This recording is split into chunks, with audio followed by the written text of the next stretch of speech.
ఈ మహాకూటల్లో ఒక్కసారన్నా సువార్త చెప్పాలి, నేనెందుకు దేవుని వైపు తిరిగాననే సాక్ష్యం ఇవ్వాలనిపించింది. అందుకే మీతో పంచుకున్నాను ఈ విషయాన్ని. మీరు కూడా మీ సాక్ష్యాన్ని ఇతరులతో పంచుకున్న బద్దులై ఉన్నారు, గుర్తుపెట్టుకోండి. రక్షణకు సిద్ధపడ్డ వాళ్ళు రేపు మధ్యాహ్నం కూటమిలో బాప్తిస్మ కార్యక్రమం ఉంటుంది, సిద్ధపడండి. ఆల్రెడీ రక్షణ పొందినవారు దేన్ని గూర్చి కలవరపడక, త్వరలో రాబోతున్నాడు యేసయ్య. ఆయన రాజ్య విస్తరణ కొరకు మీరు చేయగలిగినంత పరిచర్య చేయండి, దాని మీద మనసు పెట్టండి. ఆల్రెడీ మీరు దేవుని కృపలో నా సందేశాలు వింటున్నాడు.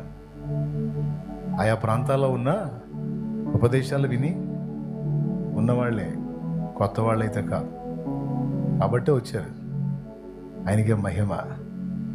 కాబట్టి మీకు ముందు నుంచే నేను ఏం మొత్తుకుంటానో తెలుసు. మళ్ళొక్కసారి పునః ప్రతిష్ఠ చేసుకొని సిద్ధపడండి, దేవుని పని చేయాలి.